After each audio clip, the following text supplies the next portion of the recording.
usaha yang memulai dengan modal kecil itu nggak ada. Sok aja teman-teman cari, kalau ada kasih tahu saya, biar saya tanya. Ya, nggak ada.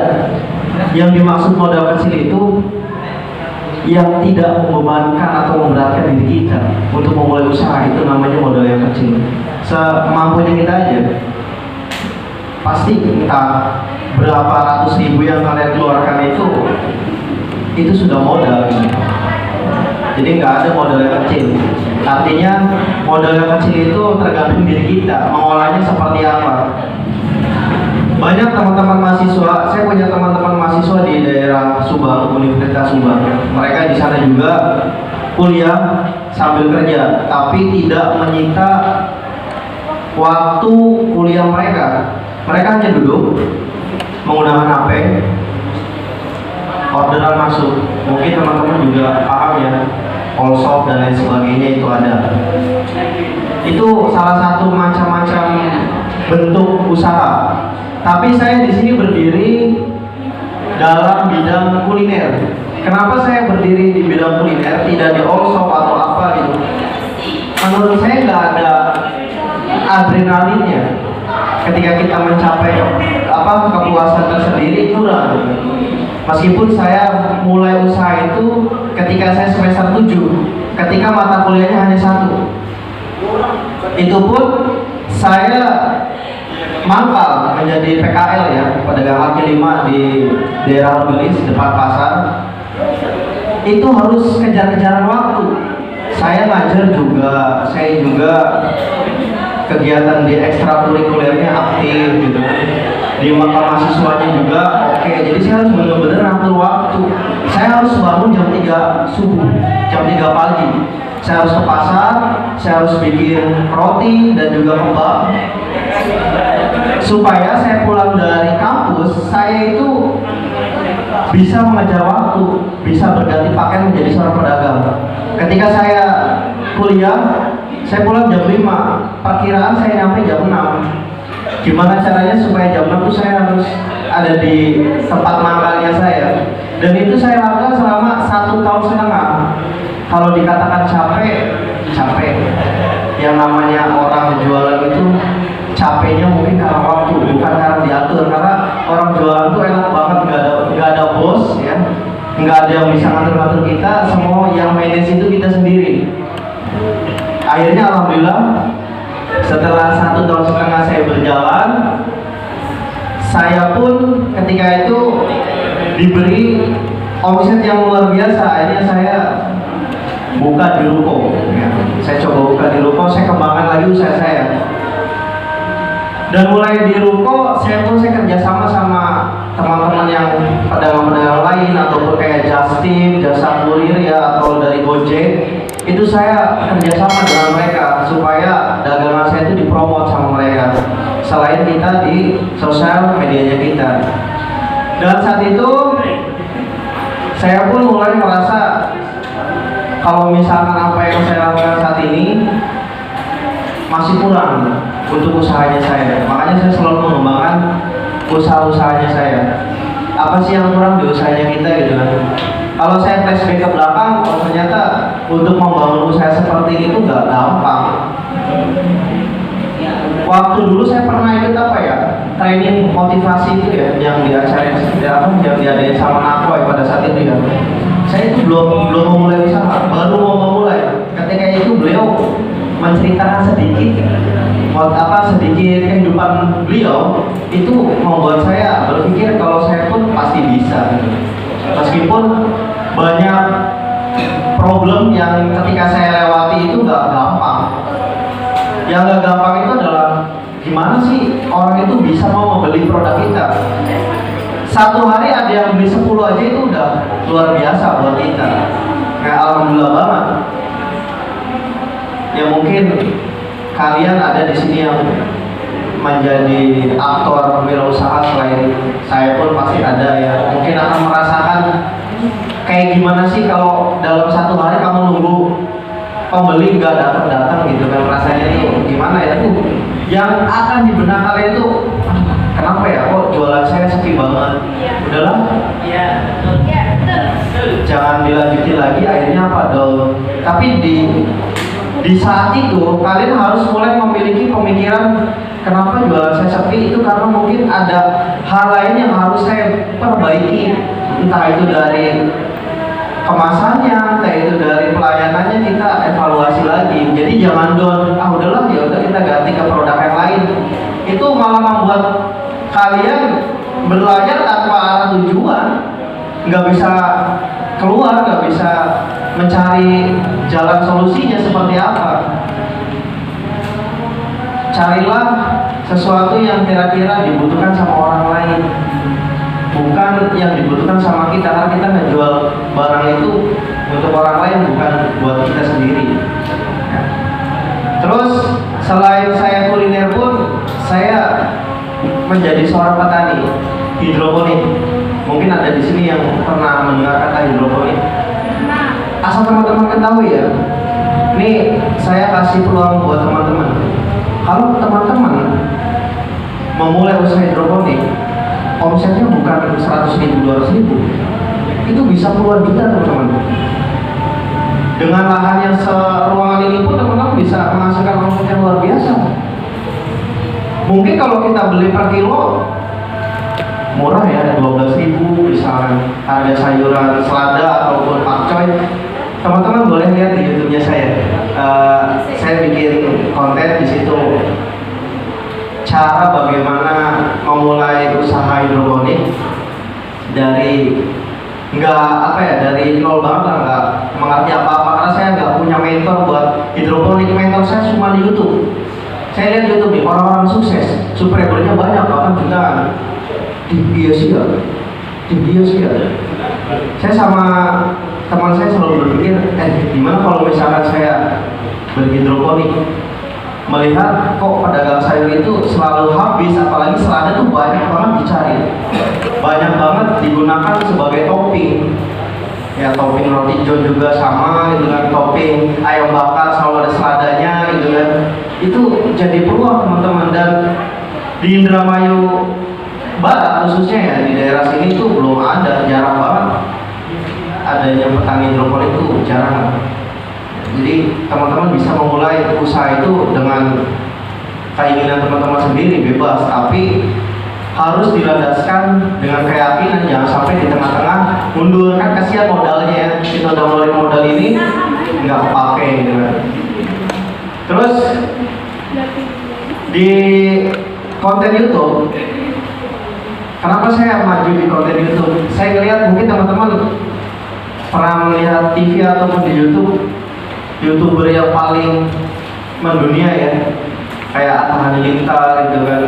Coba teman-teman di Social Blade ya, ketik di Google Social Blade, terus Bapau TV ataupun Rans Entertainment, teman-teman tahu gak berapa honor mereka? 1 bulan.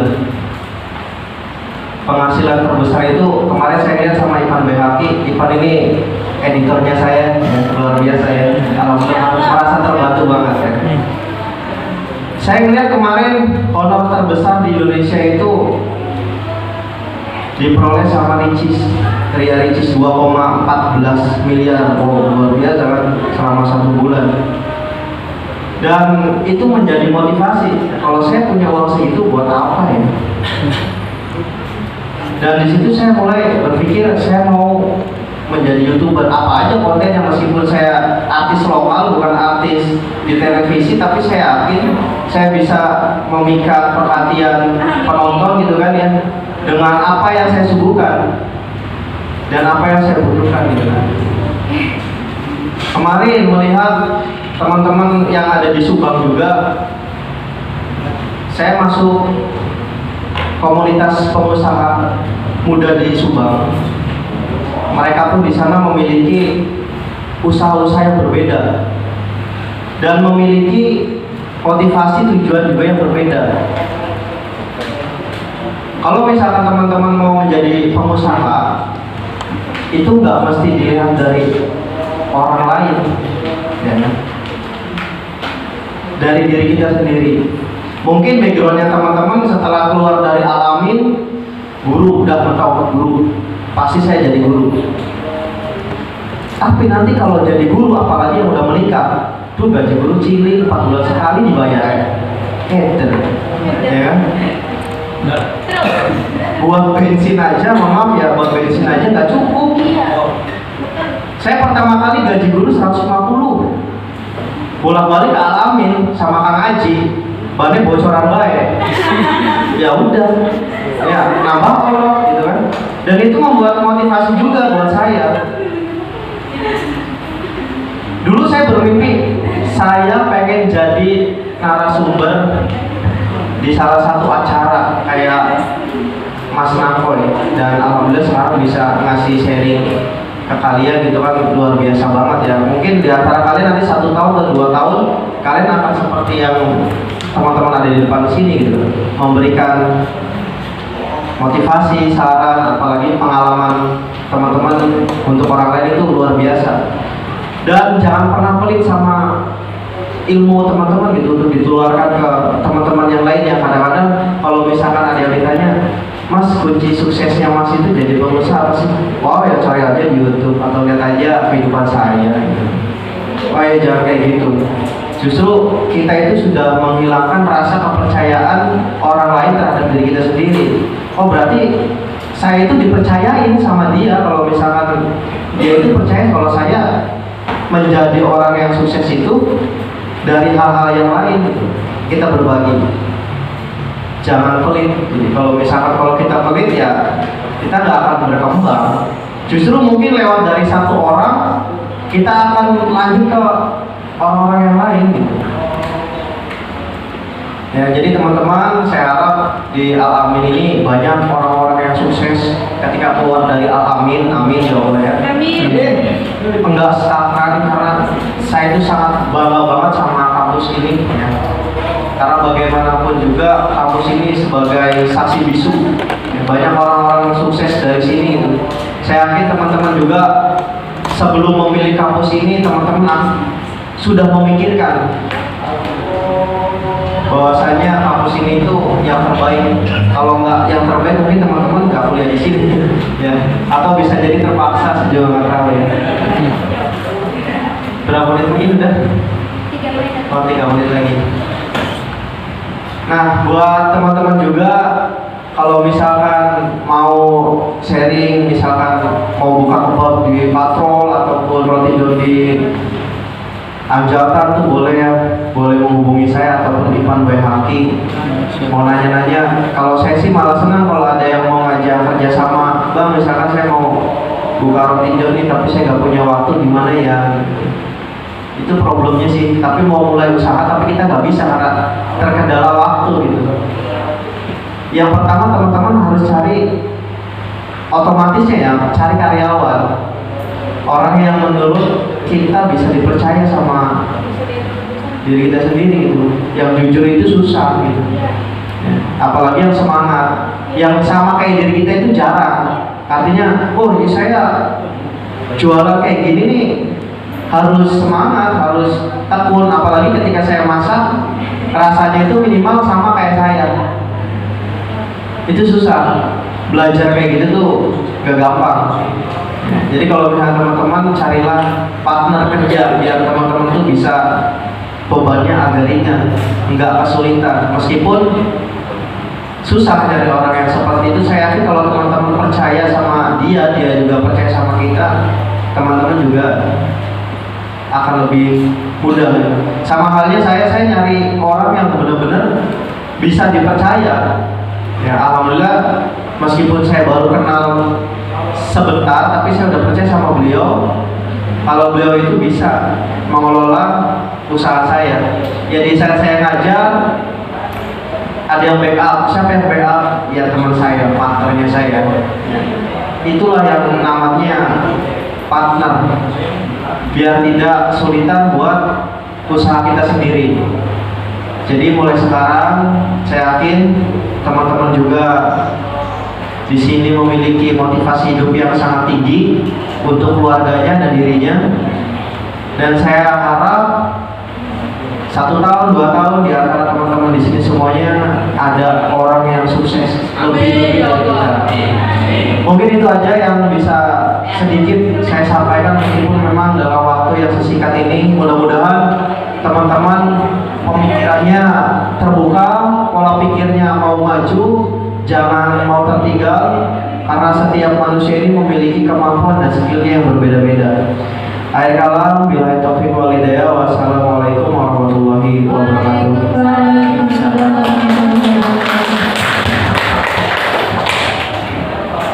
Teman-teman masih semangat semuanya? Assalamualaikum warahmatullahi wabarakatuh. Waalaikumsalam warahmatullahi wabarakatuh.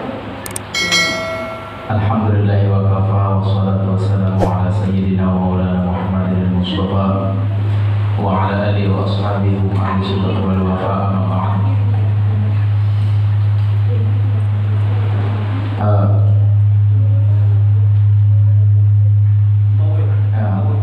Mohon maaf ya, saya kalau berdiri seperti ini suara ningginya hilang ya.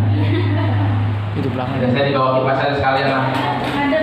Dari tadi di sini tuh panas. Melihat ke atas ini kipasnya nggak gini-gini itu loh. Nggak tahu kenapa. Ya makanya saya mau di sini ada nggak apa ya? Ya terima kasih. Yang saya banggakan teman-teman panelis dan teman-teman mahasiswa semuanya. Alhamdulillah pada siang hari ini kita masih bisa berkumpul, bisa bertemu dalam keadaan sehat walafiat. Saya perkenalkan dulu ya, saya Kamaluddin dari Kecamatan Trisi, Desa Kendayakan. Park ya, sampai Mundi. Oh, desanya? Oh, Manggungan. Saya sering lewat Manggungan, kalau kesini saya lewat Manggungan saya. Insya Allah. Saya itu masuk di semester 5 Prodi PAI. Jadi saya antara kuliah dengan keaktifan saya di masyarakat, saya lebih dulu aktif di masyarakat. Jadi kuliah itu setelah saya aktif di masyarakat baru saya kuliah. Saya kuliah justru pada saat saya baru menikah, itu saya daftar kuliah. Dan pada itu saya belum punya pekerjaan apa-apa, belum punya pekerjaan mungkin seperti mengajar atau usaha, saya belum punya. Baik itu saya hanya modal nekat. Saya cuma waktu itu mungkin apa ya, seperti teman-teman lah, seperti teman-teman yang mungkin kuliahnya apa ya, baru dadak mencari gitu loh ya. Saya waktu itu memang seperti itu, Pak, mau kuliah tuh saya duitnya dari mana juga kepada kuliah. Ya bismillah aja lah, Allah maha kaya. Saya hanya punya Allah yang maha kaya. Saya sendiri nggak punya apa waktu itu, tapi alhamdulillah sampai semester 5 nyatanya masih jalan ya, walaupun nunggak gitu loh. Ya walaupun nunggak kan, alhamdulillah kuliahnya masih jalan gitu. Selanjutnya mengenai kepahlawanan. Mengenai kepahlawanan saya mengangkat hadis yang tadi juga dibacakan sama Mas Jabal ya. Khairun nasi anfa'uhum linnas. Dalam kemasyarakatan itu yang terpenting itu interaksi kita. Interaksi kita, sosialisasi kita dengan masyarakat. Saya pernah dikasih wejangan sama guru saya, sepintar apapun seorang mahasiswa atau seorang murid di kelasnya, semisal dia di kelasnya itu sangat apa ya, nomor 1 terus lah dalam segala bidang, dia ranking 1 terus, tapi dia sosialisasi di masyarakat kurang, sehingga apa? Ya kemanfaatannya kurang juga di masyarakat. Ya, masyarakat. Assalamualaikum warahmatullahi wabarakatuh. Waalaikumsalam warahmatullahi wabarakatuh. Bismillah, alhamdulillah, la hawla wa la quwwata illa billahil aliyyil azim. Ilahi anta maqsudi wa ridha mahmudi, a'tini mahabbataka ma'rifataka. Amma ba'du. Hadratul muhtaram, para sahabat, para senior, Kang Jabal, Kang Rifai, dan lain-lainnya yang saya hormati. Wabil khusus pada panitia, terima kasih atas waktunya. Tepuk tangan dulu untuk panitia. Panitia ini luar biasa. Sebelumnya perkenalan dulu. Perkenalkan, nama saya Sunendi, asal dari Desa Kedunggawa, Kecamatan Gabus Wetan, Kabupaten Indramayu. Pengalaman organisasi saya sebelum kuliah yaitu di Cirebon juga ada, yaitu Insani, Ikatan Santri dan Alumni Indramayu. Saya pernah menjabat sebagai Ketua Kabupaten Indramayu untuk acara halal bihalal. Sebelumnya mohon maaf yang sebesar-besarnya kepada sahabat-sahabat. Ini saya belajar mengisi materi ataupun ngobrol, tapi aja dianggap serius baik. Melengkapi dong. Ini bebas ya bahasannya ya. Ambil aja tegang lah. Sing mimi kita pun mikir materi ini. Iya mikir karena apa? Dadakan.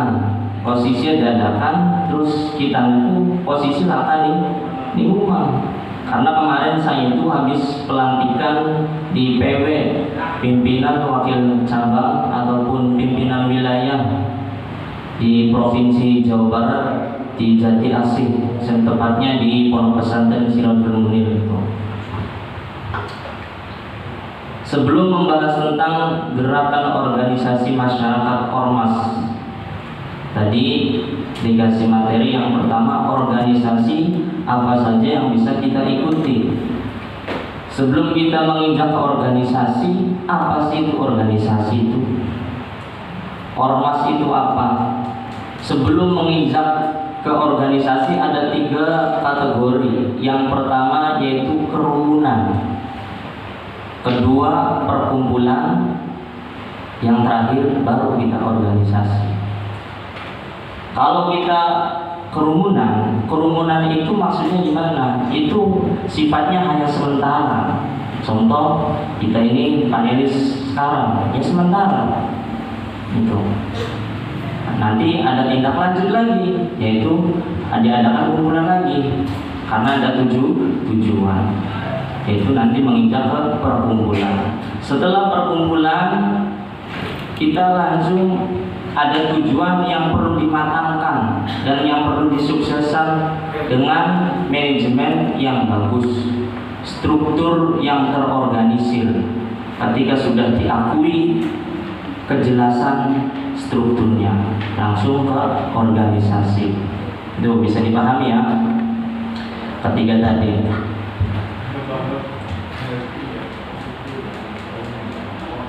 Pengertian organisasi masyarakat adalah perkumpulan sosial yang dibentuk oleh masyarakat, baik yang berbeda hukum maupun yang tidak berbadan hukum, secara sukarela atas dasar kesamaan kegiatan, profesi, tujuan yang berfungsi sebagai sarana partisipasi masyarakat dalam membangun bangsa dan negara. Nah, di sini tentang memperingati Hari Pahlawan, peran mahasiswa dalam meneruskan perjuangan kepahlawanan. Silakan audien bertanya. Ada pengusaha, YouTuber, bagaimana mereka merintis dari awal sampai sekarang, bisa join dengan pengusaha dan pengabdian masyarakat juga ada. Baik. Assalamualaikum warahmatullahi wabarakatuh. Sebelumnya perkenalkan, nama saya Ibnu Malik dari Prodi PAI semester 5. pertanyaan saya langsung saja. Ajukan ke salah satu panelis. Baiklah, ke situ, ke bagian desa. Baik, Ya. silakan. Saya adalah termasuk mahasiswa yang tidak mau terjun ke desa. Kenapa? Karena kebanyakan di desa itu apa ya istilahnya?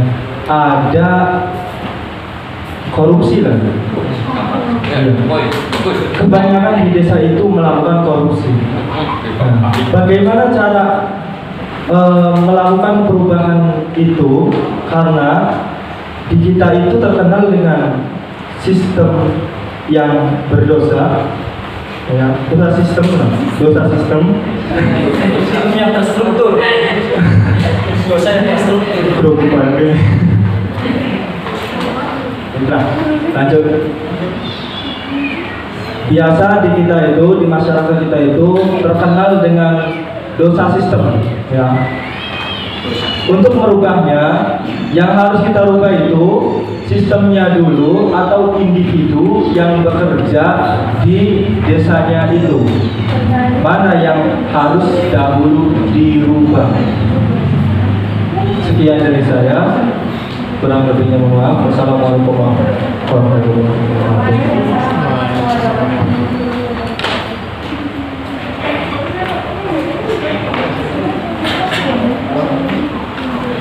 Kepada Kang Rifai ya di sini. Baik, tadi yang ditanyakan yaitu sistem apa yang harus diubah dalam penataan desa saat sistem itu melenceng dari sistemnya gitu, Kang Ibnu. Baik, tadi Kang Rifai sudah menangkap pertanyaannya. Baik, silakan untuk dijawab.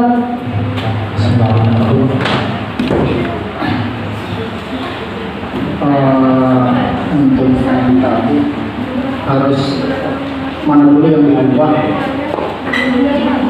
Menurut saya, karena kita sedang membahas mahasiswa, saya akan mengarahkan yang dirubah dalam mahasiswanya dulu. Kalau kita melihat dari sudut pandang mahasiswa, karena begini, yang tadi sudah saya paparkan, ada yang namanya mahasiswa itu sebagai agent of control. Tapi sebelum mengkontrol itu, apakah kita sudah yakin bahwa itu sudah melanggar prosedur? Kita harus yakinkan dulu kalau memang itu sudah korupsi. Korupsi yang seperti apa dulu? Harusnya kita pahami dulu sebelum kita menjudge pemerintah itu korupsi. Jadi jangan sampai kita berbalik. Karena pemerintah desa itu dengan kepintaran mereka dan yang tadi dikatakan ada sebuah sistem untuk mengkorupsi, sebuah kebenaran, sebuah kesalahan akan menjadi benar ketika bersama-sama. Jadi menurut saya pahami dulu mahasiswanya, advokasi ke semua pemuda dan masyarakatnya melalui kontrol. Pemerintah desa tidak akan berani ketika kita sudah paham dengan sistem yang ada di desa. Kalau mau dikaji lebih dalam, di desa itu ada yang namanya musdes. Di dalam musdes itu ada yang namanya rancangan untuk perdes. Kalau memang arahnya mau merubah sistem, kita masuknya ke perdes dulu. Jadi ditetapkan di peraturan desa. Tapi kalau pengennya kita mandiri, tidak ada perseteruan dengan pemerintah desa, kita harus advokasi pemuda desa dan masyarakatnya supaya tahu apa kecurangan yang dilakukan pemerintah desa. Kalau memang kita sudah mengkontrol, pemerintah desa pun akan segan, tidak akan berani untuk berkotor-kotoran dalam artian korupsi ria seperti yang dikatakan tadi. Mungkin seperti itu. Jadi yang saya tanyakan itu, yang didahulukan itu apakah sistemnya yang dirubah ataukah individu yang di dalamnya yang dirubah? Yang didahulukan. Oh, yang di sistem pemerintahannya. Ya sebenarnya kalau untuk pemerintah desa yang lebih vital itu adalah individunya, bukan sistemnya. Karena sistem itu tergantung pada individu. Karena sistem bisa dirubah oleh individu. Jadi pertama kalau memang mau bersih, kita harus pilih pemimpin yang memang tidak korup, dari background yang jelas, dari asal usul yang jelas, seperti itu. Jangan menyalahkan sistemnya, bukan sistemnya yang salah, tapi cara berpikir pamong desanya yang dirubah. Seperti itu harusnya. Cara merubahnya gimana ya tadi? Pertama kita advokasi dulu pemuda desa dan masyarakatnya, biar pemerintah desa itu agak ngeri, biar tidak melakukan kejahatan yang struktural. Seperti itu. Berarti dari Individunya dulu, karena sistem bisa dirubah oleh individu. Karena dari individu itu keluar perdes. Nah, yang perdes itu adalah legal hukumnya. Jadi menyatakan apapun sesuai dengan perdesnya nanti. Makanya setiap tahun itu ada musdes keliling. Nah, tadi sampaikan apa yang mau diajukan ke desa, mau dari segi pembangunan, dari segi pemberdayaan masyarakat, silakan ajukan. Setelah diajukan nanti diawasi. Yang sudah diajukan tapi sudah. Nah, musdes itu dihadiri oleh siapa saja? Musdes itu dibuat oleh Badan Pemasyarakatan Desa atau BPD. Itu waktunya biasanya pada awal tahun. Biasanya itu dari Januari, kalau paling telat itu Maret.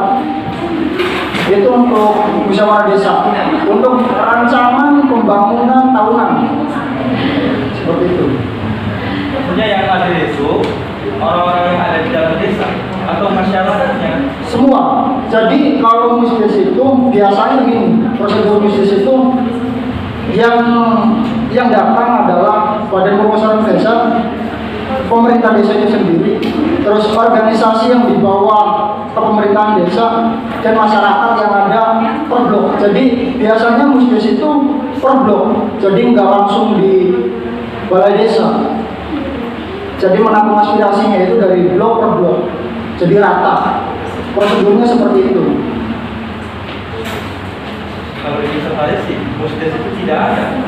Nah, makanya tadi mahasiswa itu pentingnya pahami dulu regulasinya seperti apa, sistemnya seperti apa. Nanti kalau sudah paham, kita kontrol apa yang tidak ada. Contoh sekarang yang paling banyak kejadian itu adalah soal transparansi dana. Transparansi dana itu seharusnya ada papan untuk menunjukkan bahwa rancangan anggaran tahunan itu harus ada. Satu, yang memang masyarakat itu apatis, dengan desa manajemen, padahal mereka tidak tahu adanya itu.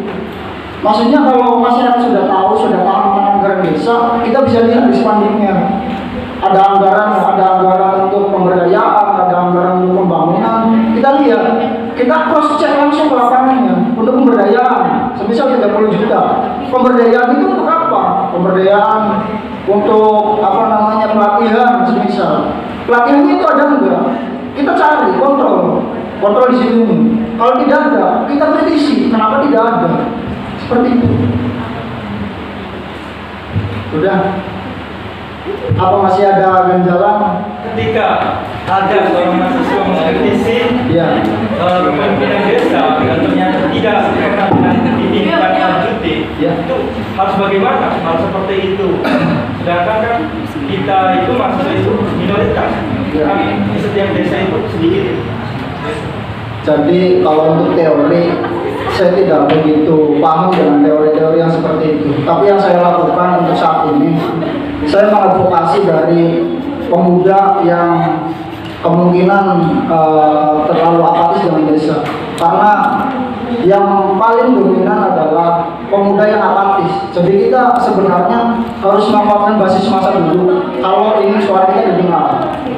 Kenapa mahasiswa itu selalu mengutarakan dalam demo? Karena pemerintahan ini takut akan masyarakat, takut akan massa. Makanya pemikiran saya itu kalau di desa, kalau mau kritikan kita diterima oleh desa, kita tolak dulu masanya. Pemudanya harus tolak dulu. Bagaimana cara untuk mengompakannya? Ya tadi, advokasi. Dari anak bawah terus menerus. Buat sebuah jaringan, buat sebuah sistem. Pendekatan emosional yang pemuda itu penting. Maka dari itu, dari sini harusnya kita belajar komunikasi dengan prodi-prodi lain supaya diterapkan di desa itu lebih gampang. Tapi sulitnya itu ya tadi, dengan kita seringnya dengan bahasa-bahasa yang intelek, kemudian kita turun ke desa dengan, mohon maaf, dengan bahasa-bahasa yang Indramayu kultural, bagongan kunal, bahasa yang itu harus bisa menyesuaikan. Jadi bagaimana cara kita tidak mempunyai jarak dengan pemuda, tidak mempunyai sekat. Kalau kita sudah mempunyai itu, pemuda itu bakal respect dengan kita. Kita mengkritisi desa, semua sepakat. Hasilnya pun akan disepakati ya tadi. Kejahatan yang terorganisir itu akan menang. Apalagi kebaikan yang terorganisir seperti itu. Kan dulu saya ya katakan ya teman-teman punya masa banyak. Saya itu mengkritisi desa. Nah, di situ ketika mengkritisi desa, ternyata orang desa itu lebih pintar dari kita. Mereka itu punya politik. Artinya begini, orang yang maju mengkritisi itu dia itu diambil yang menjadi pamong-pamongnya, sehingga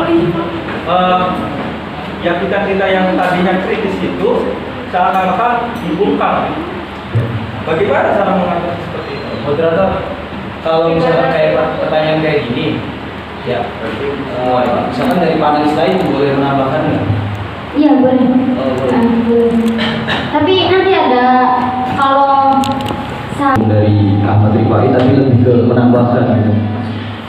Mungkin tadi kayak Kang Ibu ini kan narasinya di awal mengatakan bahwasanya ya mungkin saya salah satu mahasiswa yang dari desa karena memang ada beberapa oknum di desa. Tapi kalau menurut saya pribadi ketika berbicara status kita sebagai mahasiswa, mendiamkan sebuah kebatilan itu adalah bentuk kemurtadan dari nilai-nilai kita sebagai mahasiswa. Artinya gini, kita sebagai mahasiswa itu ada dari Dharma perguruan tinggi yang dimana pendidikan, pendidikan dan pengabdian. Sepakat? Nah, persoalan misalkan kayak tadi Kang itu pun ada permasalahan yang dimana ketika kita mengkritisi itu tidak ditanggapi oleh pihak desa ataupun tidak di follow up. Saya pernah belajar dalam organisasi eksternal saya. Kritis itu ada beberapa tipe. Ada kritis yang menjatuhkan dan ada kritis transformatif. Kritis yang dihasilkan dari pola pikir kita kaum terdidik. Meskipun kita mengkritik, tapi kita juga menghadirkan sebuah solusi. Katakanlah seperti ini, misalkan ada warga desa,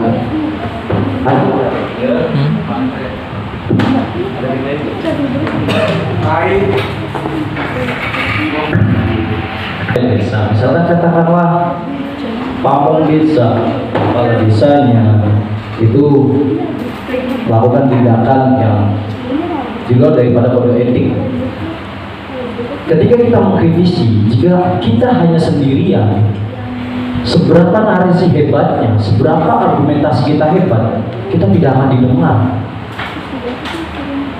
Tetapi ketika kita, meskipun ngomongnya kayak Wabroto,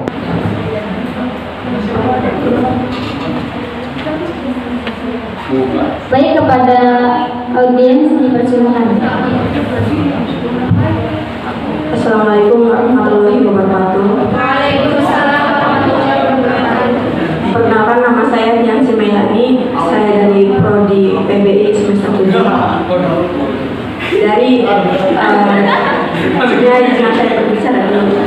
Dari sekian banyaknya para panelis di depan saya ini, mungkin saya ada ketertarikan dari satu panelis tentang bidang usaha.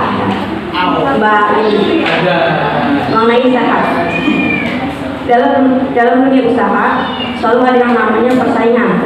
Bagaimana caranya agar usaha yang kita jalankan tidak ada matinya atau surutnya, akan tetapi terus berjalan peluang usaha di sekitar. Nah, karena yang kita tahu di masa pandemi ini, tentunya dalam bidang usaha itu sangat berpengaruh dalam kehidupan ekonomi masyarakat. Nah, dan apa saja usaha-usaha yang cocok di masa pandemi ini? Mungkin itu saja. Terima kasih. Baik, kepada panelis Mbak Lili Istiyu Erwati. Ya, terima kasih. Selamat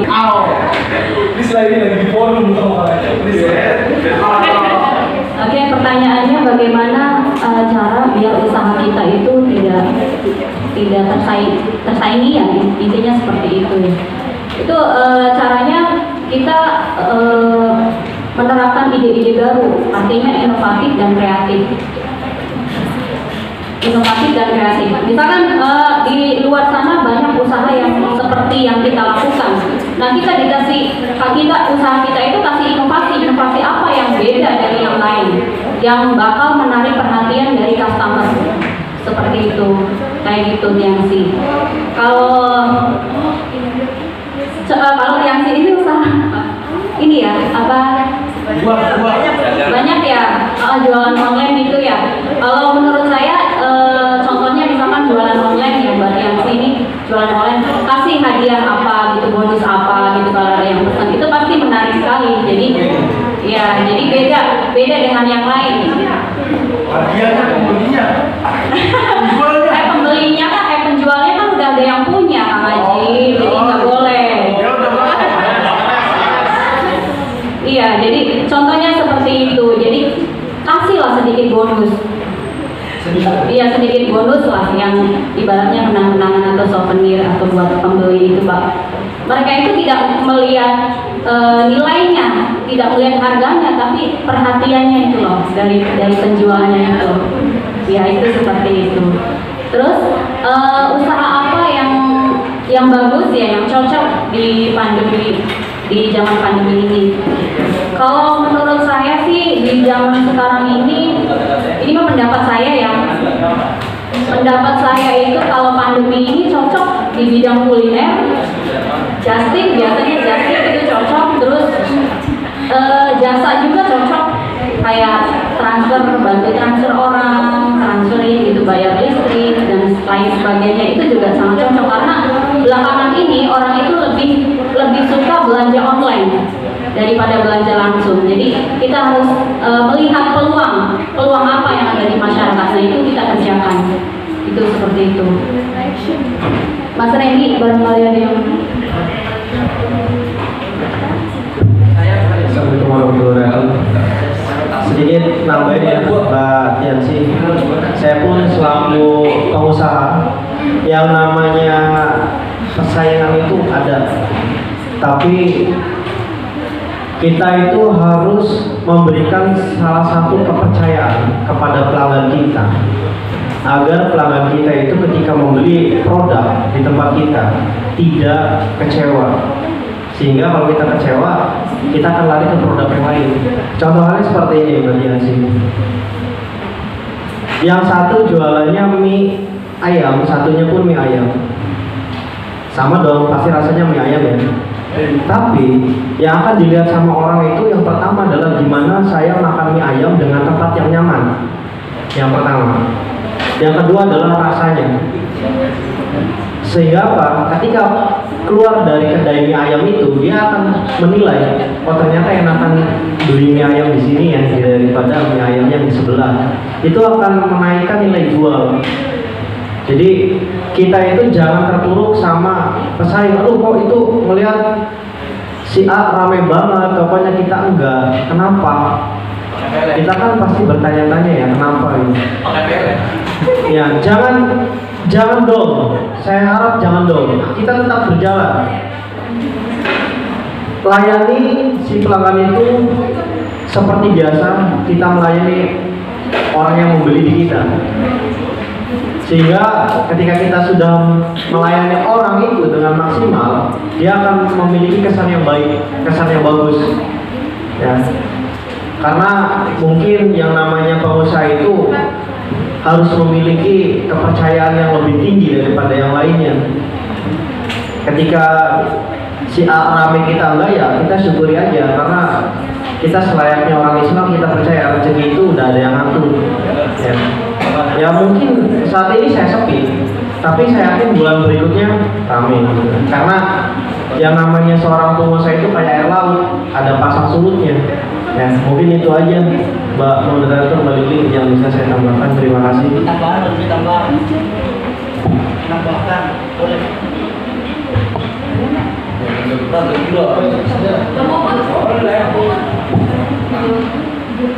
Ya, silakan, ada tambahan. Sedikit.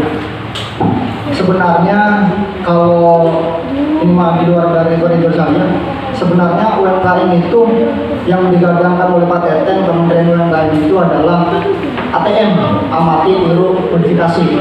Seharusnya itu yang ya kalau untuk masa pandemi kemungkinan kita lihat di sekitar apa yang sudah ada, kita amati, tiru, modifikasi seperti itu.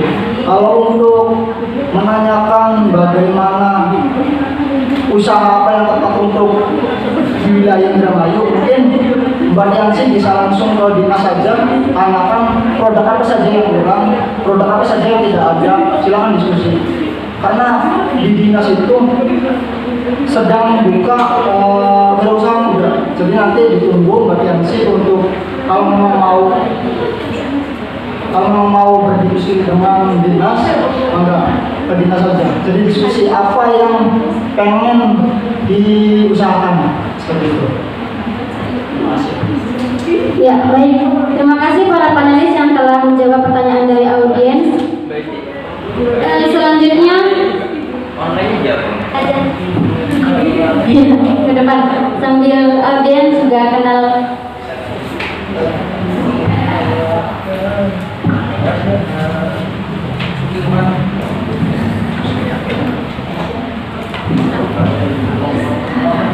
Assalamualaikum warahmatullahi wabarakatuh. Sebelumnya perkenalkan, nama saya Yumi Putri Sendiri dari Prodi PBI semester 1. Ingin bertanya kepada panelis Bang Jabal selaku aktivis mahasiswa sekaligus demisioner Prisma.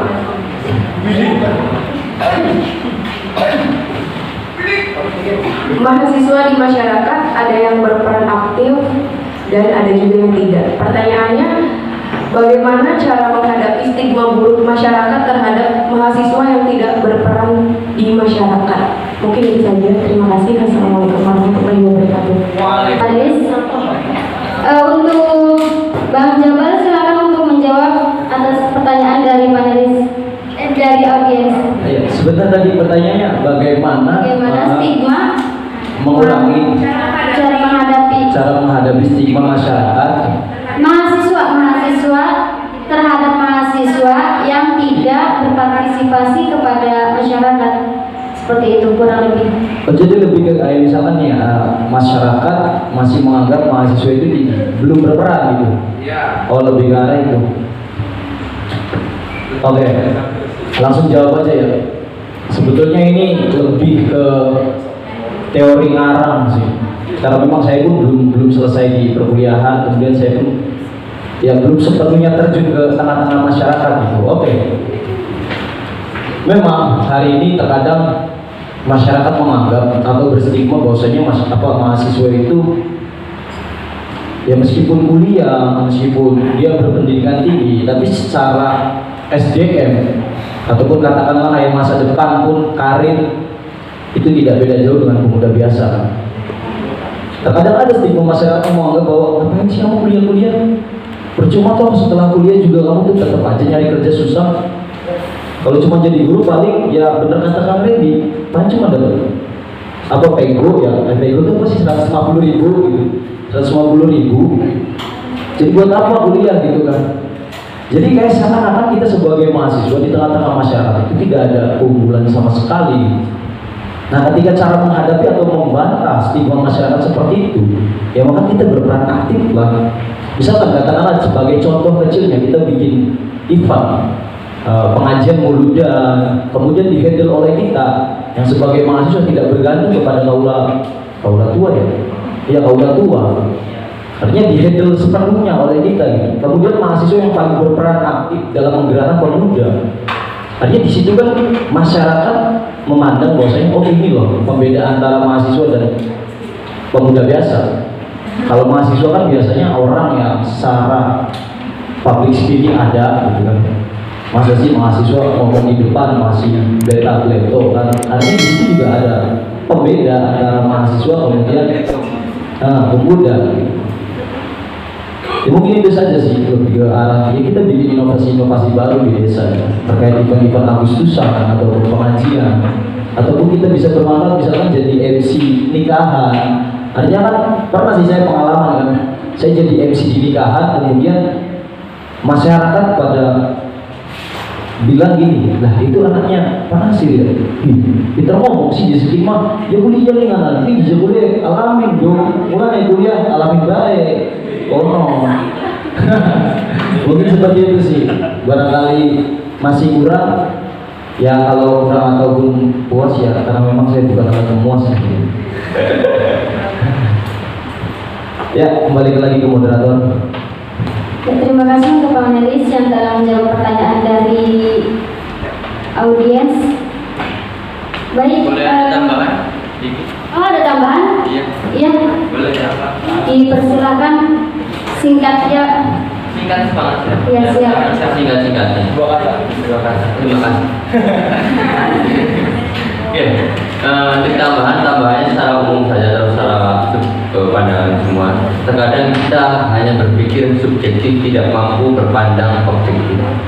Sekali lagi dari pertanyaan pertama tadi masalah masalah bahwasanya pemerintahan desa itu suka korupsi.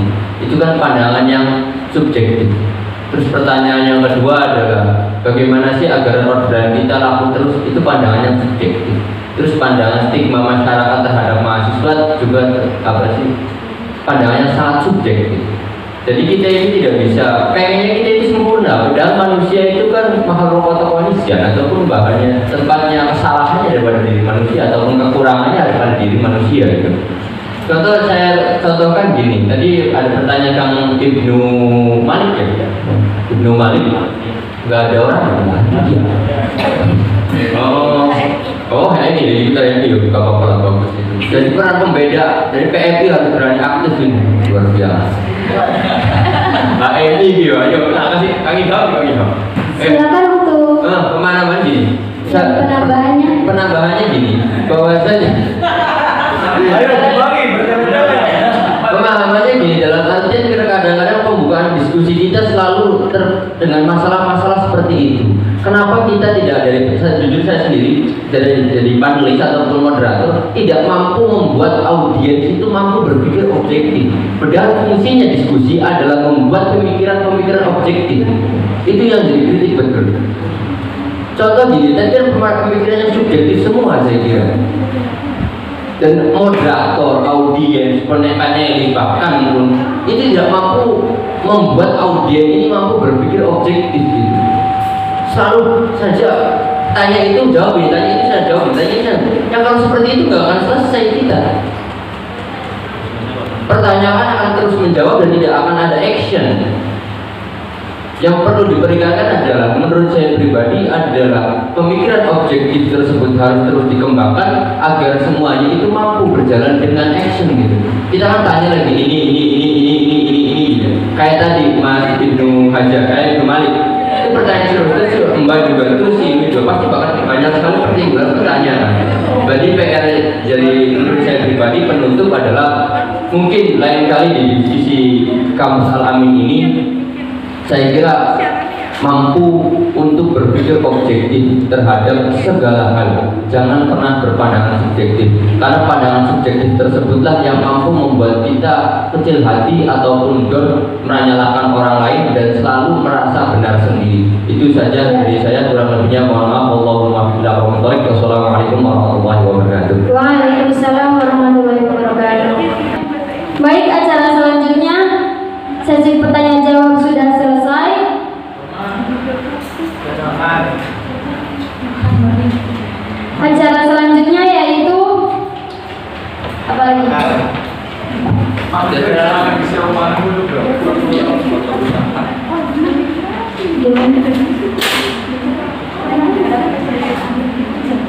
Cukup pertanyaannya karena dibuka dalam satu termin 3 penanya. Selanjutnya yaitu ada penyerahan kenang-kenangan dari panitia untuk para panelis. Dari panitia ada sebuah sertifikat untuk kenang-kenangan dipajang di kamar masing-masing. Di depan untuk penyerahan. Nanti satu-satu aja terus foto, maju satu foto. Kalau Google kayak bagi-bagi nasi. Iya. Kang Randy Septu Aji dipersilakan untuk maju ke depan. Tangannya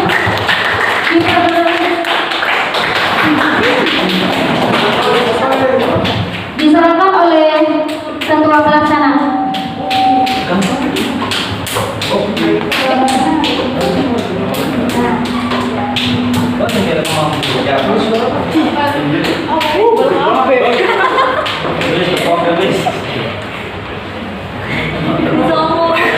Terima kasih. Silakan duduk kembali untuk Kang Randy. Selanjutnya yaitu ada Kang Sulendi. Nah, silakan mangga untuk Kang Sulendi maju ke depan. Penyerahan sertifikat diserahkan ya sama ketua pelaksana.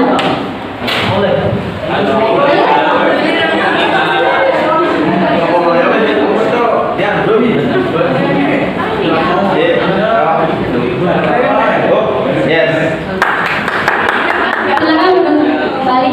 Selanjutnya ada Kang Kamaludin diserahkan oleh Demisioner BEM tahun 2018. Sabar. Terima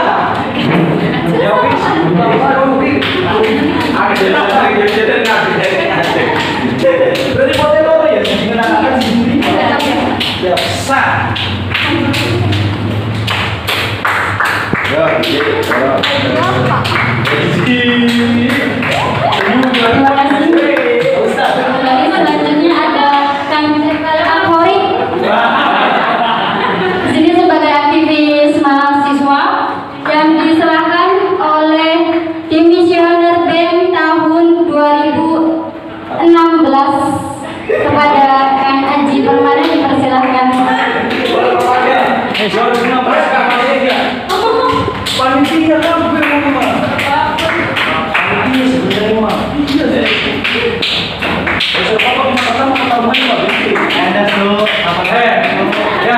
mumpung potongannya masih jauh itu.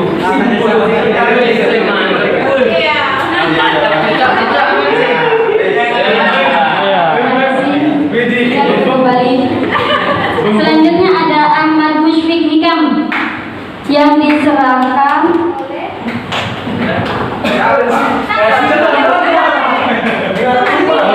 ketua pelaksana.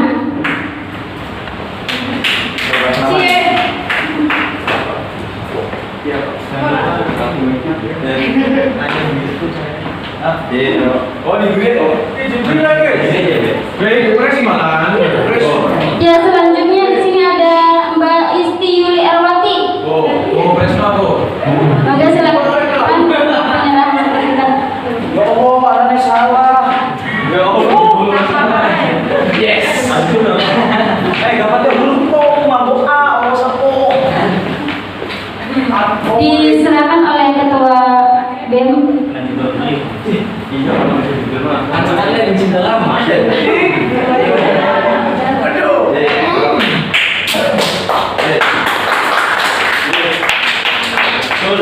Selanjutnya ada Kang Rifai diserahkan oleh ketua BEM lagi.